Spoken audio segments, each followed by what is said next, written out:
علیکم۔ امید ہے کہ آپ سب خیریت سے ہوں گے۔ تو آج ہم جو سیکنڈ ایئر کا ٹاپک کرنے لگے ہیں چیپٹر نمبر 1 سے، اس کا نام ہے قومی آمدنی کا مطالعہ کیوں ضروری ہے۔ یہ سوال موسٹ امپورٹنٹ ہے اور یہ پیپر میں لازمی آتا ہے کہ قومی آمدنی کا مطالعہ کیوں ضروری ہے۔ کسی ملک میں قومی آمدنی کا مطالعہ بہت زیادہ اہمیت کا حامل ہے۔ ہم نے پیچھے پڑھا قومی آمدنی کیا ہوتی ہے کہ ایک ملک میں ایک مخصوص عرصے کے دوران جتنی بھی اشیاء اور خدمات پیدا کی جاتی ہیں ان کا مجموعہ قومی آمدنی کہلاتا ہے۔ اب کہہ رہے ہیں کہ اس کا مطالعہ کیوں ضروری ہے، تو یہ ہر ملک میں کوئی بھی ملک ہے اس میں بڑی اہمیت رکھتا ہے قومی آمدنی کا مطالعہ۔ قومی آمدنی کے اندازے ملک کی معاشی ترقی کی راہ متعین کرتے ہیں، یعنی کہ بتاتے ہیں کہ کون کون سی چیزیں ہیں ہماری جو ہم نے بہتر کرنی ہے اور مزید ترقی کرنی ہے۔ ذرائع کے بہتر استعمال کے لیے ہمیں مددگار ثابت ہوتے ہیں۔ ملک کو درپیش جو مسائل ہیں، مثلاً بے روزگاری ہے، افراط زر کا مطلب ہے کہ پیسہ زیادہ ہو گیا ہوا ہے، جس سے چیزوں مہنگائی، افراط زر سمپل ورڈنگ میں ہے مہنگائی، غربت، معاشی پسماندگی کے متعلق سمجھنے کے لیے قومی آمدنی کا مطالعہ بہت ضروری ہے، تاکہ ملکی مسائل کو سامنے رکھتے ہوئے ان کا مناسب حل تلاش کیا جا سکے۔ قومی آمدنی کا مطالعہ کیوں کر ضروری ہے؟ اب درجہ ذیل امور ہیں جن کو پیش نظر رکھا جاتا ہے اور قومی آمدنی کا مطالعہ کیا جاتا ہے۔ سب سے پہلے کیا ہے کہ معاشی ترقی کی رفتار کا جائزہ۔ کسی ملک کی معاشی ترقی کی رفتار کا اندازہ جو ہے وہ ہم قومی آمدنی کا مطالعہ کر کے ہی لگا سکتے ہیں کہ وہ معاشی ترقی کر رہا ہے، کس رفتار سے کر رہا ہے، کیسے کر رہا ہے۔ اس سے ہمارے علم میں آتا ہے کہ قومی آمدنی میں اضافہ کس شرح سے ہو رہا ہے، زیادہ ہو رہا ہے، کم ہو رہا ہے یا نیگیٹو ہو رہا ہے۔ ملک میں معاشی ترقی کی رفتار کیا ہے، اگر رفتار کم ہے تو اسے کس طرح بڑھایا جا سکے۔ مثلاً پاکستان میں 2018 اور 2017 اور 18 میں خام ملکی پیداوار یعنی کہ جی ڈی پی کیا تھی؟ خام ملکی پیداوار کہ ایک ملک کے اندرونی ذرائع سے ایک مخصوص عرصے میں جتنی بھی خدمات اور پیداوار ملتی ہیں وہ کیا ہے؟ وہ ہے جی ڈی پی، خام ملکی پیداوار۔ تو یہ 2017 اور 18 کی رپورٹ ہے، اس کے مطابق پاکستان کی جو جی ڈی پی تھی وہ تھی 5.4 کی شرح، 5.8 کی شرح سے، جو پچھلے سال گزر چکے ہیں ان کے مقابلے میں زیادہ ہے۔ اس کا مطلب کیا ہے کہ پاکستان نے 2017 اور 18 میں پیچھے والے سالوں کی نسبت زیادہ تیز رفتاری سے ترقی کی ہے۔ پھر اس کے بعد ہے ملک کی معاشی حیثیت کا اندازہ لگتا ہے کہ ملک امیر ہے، غریب ہے، ترقی کی راہ پر گامزن ہے یا پسماندہ ہے۔ قومی آمدنی کے اندازوں سے ہم ملک کی معاشی حالت کا اندازہ لگاتے ہیں۔ مثلاً جب ہم کہتے ہیں کہ پاکستان ایک ترقی پذیر ملک ہے تو اس کی وجہ یہ ہے کہ ہماری قومی آمدنی دنیا کے ترقی یافتہ ممالک کی نسبت بہت کم ہے۔ دیکھیں 3 قسم کے ممالک ہیں، ترقی یافتہ، ترقی پذیر اور پسماندہ۔ ترقی یافتہ کون کون سے ہیں؟ جو ترقی کی راہ پہ جو مطلب بہت آگے نکل گئے ہوئے ہیں۔ ترقی پذیر جو ترقی کی راہ پہ چل رہے ہیں ابھی، اور پسماندہ جو بہت ہی زیادہ لو ہے۔ اور پاکستان کن میں آتا ہے؟ ترقی پذیر میں، جو ترقی کی راہ میں چل رہے ہیں۔ تو اس کی وجہ یہ ہے کہ ہماری قومی آمدنی دنیا کے ترقی یافتہ ممالک کی نسبت اگر کمپیریزن کیا جائے تو ہماری جو آمدنی ہے، قومی آمدنی، وہ کم ہے۔ مثلاً پاکستان کی فیکس آمدنی، اب فیکس آمدنی کیا ہوتی ہے کہ ایک ملک کے اندر ایک سال میں جتنی بھی پیداوار آ رہی ہے اس کو ڈیوائیڈ کر دیا جائے کل آبادی پہ، تو ہماری فیکس آمدنی نکل جاتی ہے۔ اور فیکس آمدنی یعنی کہ ایک شخص کی آمدنی بھی آپ لگا سکتے ہیں۔ تو فیکس آمدنی 2018 اور 19 کے اقتصادی جائزے کے مطابق ہماری کیا ہے؟ $1497.3 ہماری ہے، لیکن اگر امریکہ کی دیکھی جائے تو 53,245 آمدنی ہے، ان کا ڈالر ہے، اور سنگاپور کی $78,162 سالانہ ہے۔ تو اگر ان دونوں سے موازنہ کیا جائے تو پاکستان تو بہت زیادہ پیچھے ہے۔ تو اس سے معاشی حیثیت کا پتہ چل جاتا ہے کہ ملک جو ہے اس کی اپنی معاشی حیثیت کیا ہے۔ پھر اس کے بعد ہے معیشت کے مختلف شعبوں کی نسبتی اہمیت کا اندازہ۔ اب دیکھیں اس کا کیا مطلب ہے کہ معیشت کے شعبے کون کون سے ہیں جن سے ہم پیسہ کماتے ہیں۔ تو دیکھا جاتا ہے کہ کون سا شعبہ جو ہے وہ زیادہ چل رہا ہے آگے، کہ اس کو ہم تھوڑا کم کر کے اس کے ساتھ دوسرے کو بھی لے کے چلیں۔ یہ نہیں نا کہ ایک پہ توجہ دی جائے اور دوسرے کو چھوڑ دیا جائے۔ تو قومی آمدنی کے اندازے سے اس بات کا بھی پتہ چلتا ہے کہ معیشت کا دار و مدار مختلف شعبوں پر کس نسبت سے ہے۔ اگر کسی ایک شعبے پر انحصار زیادہ ہے تو اسے کس طرح کم کر کے دوسرے شعبے میں لایا جا سکتا ہے تاکہ معیشت کا جو توازن ہے وہ برقرار ہو جائے۔ مثال کے طور پر پاکستان میں معیشت کا زیادہ تر دار و مدار زراعت پر ہے۔ ہماری قومی آمدنی کا 2018 اور 19 کے اعداد و شمار کے مطابق 18.5% اسی شعبے سے زراعت سے حاصل ہوتا ہے، جبکہ 20.3% ہمارا جو ہے وہ صنعت یعنی کہ انڈسٹری سے آتا ہے، اور 61.2% آمدنی ہماری جو ہے وہ سروسز سیکٹر سے آتی ہے، خدمات دینے والے اداروں سے۔ ان میں بینک آ جاتے ہیں، ٹیچرز، لائرز، جتنے بھی جو خدمات سر انجام دے رہے ہیں سب آ جاتے ہیں۔ لہٰذا آج بھی زرعی شعبے کو ہماری معیشت میں ریڑھ کی ہڈی کا درجہ حاصل ہے۔ تو قومی آمدنی سے ہمیں کس چیز کا پتہ چلتا ہے؟ معیشت کے مختلف شعبوں کی نسبت کا پتہ چلتا ہے۔ پھر اس کے بعد ہے ذرائع معاش کے متعلق معلومات ہمیں ملتی ہے۔ اب ذرائع معاش کیا ہے ہمارا، کہ ہم لوگ جو ہیں اپنی معیشت کے لیے کون سا پیشہ اختیار کر رہے ہیں، پیسے کمانے کے لیے کون سا پیشہ اختیار کر رہے ہیں، ان کی معلومات ہمیں مل سکتی ہے کہ کون سا ہم جو ہے اس کو پیشہ اختیار کر سکتے ہیں۔ قومی آمدنی کے اندازوں سے، تخمینوں کا مطلب ہوتا ہے اندازوں سے، اس بات کا بھی پتہ چلتا ہے کہ ملک میں لوگوں کا ذریعہ معاش کیا ہے، لوگ کیا کام کر رہے ہیں جو وہ اپنی روزمرہ کی ضروریات کو پورا کر رہے ہیں، اور کس شعبے سے زیادہ روزگار حاصل کرتے ہیں۔ مثلاً پاکستان میں 50% عوام براہ راست یا بال واسطہ طور پر زرعی شعبے سے منسلک ہے، جبکہ امریکہ اور انگلینڈ میں سب سے اہم صنعتی اور تجارتی شعبے ہیں۔ اب دیکھیں ہم لوگ کیوں پیچھے ہیں، کیونکہ ہمارا زیادہ تر جو شعبہ ہم اختیار کرتے ہیں وہ ہمارا زراعت سے متعلق ہے۔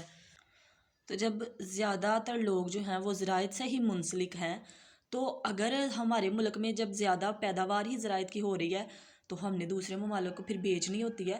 تو آپ ایک بات سوچیں کہ جو ملک صنعت کے لحاظ سے آگے ہے، ٹیکنالوجی کے لحاظ سے آگے ہے، ہم نے ان سے جب ٹیکنالوجی خریدنی ہے تو کیا ہم نے جو چیز بیچی ہے اور جو خریدی ہے اس کے کمپیریزن کریں تو ہماری چیز جو ہے اس کی ویلیو کم نہیں ہو جاتی؟ تو اس وجہ سے کیا ہے، زراعت تو بہت موسٹ امپورٹنٹ چیز ہے، لیکن ان لوگوں کے پاس پیسہ آ جاتا ہے، ہم ٹیکنالوجی خرید لیتے ہیں، ان کے پاس پیسہ آ جاتا ہے، اور پھر اس سے کیا ہوتا ہے کہ وہ جون سی مرضی چیز خرید رہے ہیں، زراعت وہ نہ بھی اتنی کریں لیکن پھر بھی ٹیکنالوجی کی بدولت بھی وہ پیدا کر لیتے ہیں اور ہم جیسے ممالک سے وہ خرید بھی لیتے ہیں۔ پھر ہے صرف بچت اور سرمایہ کاری کا اندازہ۔ اب قومی آمدنی کے بارے میں جب ہم پڑھتے ہیں تو ہمیں صرف دولت یعنی کہ دولت ہم نے کہاں پہ خرچ کی ہے، کہاں سے ہم نے بچائی ہے، اور کہاں پہ ہم نے اپنا پیسہ جو ہے وہ انویسٹ کرنا ہے کہ ہمیں مزید جو ہے وہ پروفٹ ہم حاصل کر سکیں، منافع کما سکیں۔ اور اس بات کا بھی اندازہ ہمیں صرف قومی آمدنی کا مطالعہ کر کے ہی پتہ چلتا ہے۔ پھر اس کے بعد ہے افراط زر اور سرد بازاری کے بارے میں معلومات۔ افراط زر کا مطلب ہے مہنگائی، اور سرد بازاری کا مطلب ہے کہ مہنگائی کم ہو رہی ہے۔ اس کے بارے میں بھی ہمیں جو ہے وہ معلومات کہاں سے ملتی ہے؟ جب ہم قومی آمدنی کے بارے میں پڑھتے ہیں، اس کی اسٹڈی کرتے ہیں۔ تو قومی آمدنی کے اندازے سے ہمیں کیا پتہ چلتا ہے کہ ملک میں مہنگائی کس شدت سے بڑھ رہی ہے اور کس شدت سے چیزوں کی جو قیمتیں ہیں وہ کم ہو رہی ہیں، یعنی کہ مہنگائی کا بڑھنا اور اس کا کم ہونا، اس کا بھی پتہ قومی آمدنی سے چلتا ہے۔ پھر اس کے بعد ہے معاشی پالیسیاں بنانے میں مددگار ہے۔ جب ہم قومی آمدنی کا مطالعہ کر لیتے ہیں تو یہ ہمیں معاشی پالیسیاں کون سی ہیں؟ مانیٹری پالیسی ہو گیا، فسکل پالیسی ہو گیا۔ بعض اوقات کیا ہوتا ہے کہ لوگوں کے ہاتھ میں بہت زیادہ پیسہ آ جاتا ہے، تو کیا کرتی ہے گورنمنٹ جو ہے وہ پالیسیاں بنا لیتی ہے، کچھ پالیسیز ہوتی ہیں وہ اس کو بناتی ہے، اور پھر لوگوں کو جو ہے وہ ان کو پرائز بانڈز دیے جاتے ہیں، اور بینک جو ہے وہ نئی اسکیمز اوپن کر لیتے ہیں، اور پھر جو لوگوں کے پاس سرکولر یعنی کہ گردش میں اتنا سارا پیسہ ہوتا ہے اس کو کنٹرول کیا جاتا ہے۔ تو یہ جو جتنی بھی پالیسیاں ہیں حکومت بناتی ہے، تو اس کا بھی مطالعہ جب اسٹڈی کرتے ہیں قومی آمدنی کا تو تب ہی پتہ چلتا ہے۔ تو قومی آمدنی کا مطالعہ ملک کے لیے معاشی پالیسیاں جو ہے وہ بنانے میں بھی مددگار ثابت ہوتا ہے۔ اگر مثال کے طور پر اگر ایک ملک معاشی ترقی کا کوئی پروگرام بنانا چاہتا ہے تو اسی سلسلے میں بھی بہت زیادہ مدد مل سکتی ہے۔ اور جو پالیسیاں ملک بناتا ہے، نئے ٹیکس لگا لیتا ہے، لوگوں کے اوپر ٹیکس جب لگا دیے جاتے ہیں تب بھی لوگوں کا پیسہ جو ہے وہ گورنمنٹ کے پاس چلا جاتا ہے، نئے نوٹ جو چھاپ کر اس ضرورت کو پورا کیا جا سکتا ہے۔ مثلاً معاشی ترقی کے لیے اگر ذرائع آمدنی کو بڑھانا جو ہے وہ مقصود ہو تو نئے ٹیکس لگا کر، اب معاشی ترقی میں کیا ہے کہ آمدنی اگر چاہیے تو جو گورنمنٹ ہے وہ کیا کرتی ہے، وہ ٹیکس لوگوں سے لے لیتی ہے، قرضہ لے لیتی ہے دوسرے ممالک سے، یا نئے نوٹ چھاپ کر اس ضرورت کو پورا کر سکتی ہے۔ ملک کے حالات کے مطابق کون سی پالیسی موزوں رہے گی، اس کا اندازہ بھی قومی آمد سے لگتا ہے۔ اب معاشی منصوبہ بندی کیا ہے؟ معاشی منصوبہ بندی یہ ہے، دیکھیے ایک گھر کا فرد ہے، اس نے بھی تو گھر کی منصوبہ بندی کی ہوتی ہے نا، کہ میں نے یہ کام ایسے کرنا ہے، یہ ایسے کرنا ہے، تو پھر ہی میرا کام چلے گا۔ اب معاشی منصوبہ بندی ہے تو معاشی منصوبہ بندی جو ہے وہ ملک کے لیے کی جاتی ہے، کہ یعنی کہ ملک جو ہے اس کو ہم کیسے آگے لے کے جائیں، کیسے جو ہے ہم اپنی جو کل پیداوار ہے، جو کل آمدنی ہے، قومی آمدنی ہے، اس کو کیسے بڑھائیں۔ معاشی ترقیاتی منصوبہ بندی کے لیے بھی قومی آمدنی کے مطالعے کی بہت زیادہ اہمیت ہے۔ کوئی بھی منصوبہ بناتے وقت بنیادی مقصد یہی سامنے رکھا جاتا ہے کہ قومی آمدنی میں کتنے فیصد اضافہ کرنا چاہیے۔ اس بات کا اندازہ اس امر سے ہوگا کہ اب آمدنی کتنی ہے اور اس میں کتنے فیصد اضافہ، تو معاشی منصوبہ بندی کی آمدنی کتنی ہے اور اس میں ہم کتنا فیصد اضافہ کر سکتے ہیں۔ پھر اس کے بعد ہے بیرونی قرضوں اور امداد کا حصول۔ اب اس میں کیا ہے کہ قومی آمدنی کا اندازہ بیرونی قرضے اور امداد، بیرونی قرضے جب ہم دوسرے ممالک سے قرضے لیتے ہیں یا دوسرے ممالک ہماری امداد کرتے ہیں، دیکھیں ہماری قومی آمدنی میں اضافہ ہو رہا ہوگا، ہمارا ملک ترقی کر رہا ہوگا، تو پھر ہی دوسرے ممالک ہماری جو ہے وہ ہیلپ کریں گے۔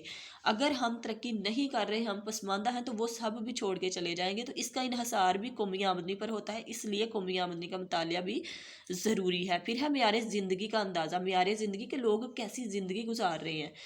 قومی آمدنی کے مطالعے سے ملک کے عوام کا معیار زندگی پتہ چلتا ہے، کہ قومی آمدنی سے فیکس آمدنی معلوم کی جاتی ہے۔ اب فیکس آمدنی ہم نے پیچھے بھی اسٹڈی کیا، فیکس آمدنی کیا تھی کہ جتنی ٹوٹل انکم آ رہی ہے ایک ملک کی، کل آمدنی جتنی آ رہی ہے ڈیوائیڈڈ بائی ٹوٹل پاپولیشن، یعنی کہ کل آبادی پر اس کو تقسیم کر دیا جائے تو فیکس آمدنی جو ہے وہ آ جاتی ہے، اور اس آمدنی کا جو ہے فیکس آمدنی معلوم کی جاتی ہے۔ اور فیکس آمدنی کسی ملک کے معیار زندگی کی عکاسی کرتی ہے، کہ پاکستان کا معیار زندگی اس لیے کم ہے کہ ہمارے ہاں جاری قیمتوں پر فیکس سالانہ آمدنی جو ہے وہ $1497.3 ہے، جبکہ امریکہ اور سنگاپور کا ہم نے ان کے ساتھ ابھی پیچھے کمپیریزن کیا ہے تو ان کی بہت زیادہ ہے۔ تو معیار زندگی کا بھی پتہ چلتا ہے۔ پھر اس کے بعد ہے بین الاقوامی اہمیت۔ بین الاقوامی کا مطلب ہے کہ دوسرے جتنے بھی دنیا میں ممالک ہیں ان کی کیا، وہ بھلا اس کے بارے میں کیا سوچتے ہیں۔ مختلف ممالک کی قومی آمدنی کے مطالعے کی ضرورت اب بین الاقوامی سطح پر بھی محسوس کی جا رہی ہے۔ بین الاقوامی سطح پر بھی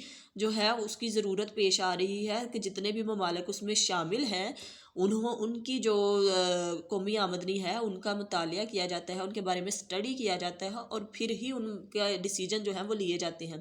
مثلاً بین الاقوامی زرعی فنڈ IMF، ہم کیا اکثر نیوز میں آپ لوگ سنتے ہوں گے IMF stand for international monetary fund, یعنی کہ بین الاقوامی زرعی فنڈ، جو ہم کو قرضے دیتا ہے، جو ترقی پذیر ممالک ہیں نا ان کو قرضے دیتا ہے کہ وہ اپنے ملک میں اس کو پیسے کو لگا کے مزید پیسہ کما سکیں۔ اور قرضہ دینے والے ادارے اور ممالک بھی ترقی پذیر ممالک کی قومی آمدنی میں اضافے کی رفتار کی روشنی میں ہی ان کو دی جانے والی امداد کا فیصلہ کرتے ہیں۔ اب دیکھیں بین الاقوامی اہمیت بھی ہے، کہ جب ہم نے وہاں پہ جا کے قرضے لینے ہیں یا اپنی مدد مانگنی ہے کسی دوسرے ملک سے، تو وہ سب سے پہلے ہماری قومی جو آمدنی ہے اس کے بارے میں اسٹڈی کرے گا، اس کے بارے میں پوری رپورٹ حاصل کرے گا، تو بین الاقوامی اہمیت ہے۔ پھر اس کے بعد ہے بجٹ کی تشکیل۔ اب بجٹ کیا ہوتا ہے؟ ایک گھر کا جو سربراہ ہے نا، جو پیسے کما کے لے کے آ رہا ہے اور جس نے گھر چلانا ہے، تو وہ کیا کرتا ہے؟ وہ اپنا ایک بجٹ بنا لیتا ہے، کہ میں نے اس مہینے میں میرے پاس اگر 50,000 روپے آئے ہیں تو اس سے میں نے بچوں کی فیس دینی ہے، میں نے گھر کا راشن لے کے آنا ہے، میں نے پھر اس کے بعد اسکول کی فیس دینی ہے، یہ ساری جتنی بھی مطلب کہ نیسیسری چیزیں ہیں، بیسک چیزیں ہیں، ان کی جو ہے اس کا بجٹ بنا لیتا ہے، اور پھر اس کے بعد اپنی سیونگ بھی اس میں سے کرنی ہوتی ہے۔ تو بجٹ کی تشکیل ایسے ہی ایک ملک کا کام ہے، کہ قومی آمدنی کے متعلق سے بجٹ کی تشکیل کا بھی پتہ چلتا ہے، کہ حکومت کو اس بات کا پتہ چلتا ہے کہ حکومت کی آمدنی کے ذرائع کون سے ہیں، کہاں سے اس کے پاس انکم آ رہی ہے، کہاں پہ وہ اس کو خرچ کر رہا ہے، اور کیسے اس نے اس کو سیو کرنا ہے۔ تو بجٹ کی تشکیل۔ پھر ہے معاشی مسائل کے متعلق معلومات، کے لوگوں کو کون کون سے مسائل درپیش ہو رہے ہیں، کہ کون سا شعبہ جو ہے اس میں ان کو پرابلمز ہو رہی ہے، اور کن میں ان کے لیے آسانی ہے، اور جن میں ان کے لیے مسائل ان کو مل رہے ہیں، مسائل کا سامنا کرنا پڑ رہا ہے، ان کو کیسے ہینڈل کرنا ہے۔ یہ بھی قومی آمدنی کے مطالعے سے ہی پتہ چلتا ہے۔ پھر ہے توازنی ادائیگی کا اندازہ۔ اب توازنی ادائیگی کیا ہے؟ اس کا مطلب ہے، ابھی ہم نے پیچھے پڑھا کہ پاکستان کا موسٹلی جو 50% پاپولیشن ہے اس کا انحصار کس پر ہے؟ اس کا انحصار زراعت پر ہے۔ جب ہم زراعت میں سے چیزیں جو ہیں، چاول ہے، گندم ہے، اناج ہے، جو بھی چیز ہم بیچتے ہیں اور اس کے کمپیریزن میں ہم جو ہے وہ بھاری مشینری اور دوسری چیزیں خریدتے ہیں، تو ہماری جو اپنی پیدا کردہ چیز ہے اس کی ویلیو جو ہے وہ کم ہو جاتی ہے۔ تو اس سے توازنی ادائیگی کا اندازہ جو ہے، توازنی ادائیگی جو ہے یعنی کہ بیلنس جو ہے وہ تو نہیں نا برقرار رہتا، ایک چیز کا پلڑا اتنا بھاری ہو گیا اور دوسری کا پلڑا ویسے ہی نیچے ہو گیا۔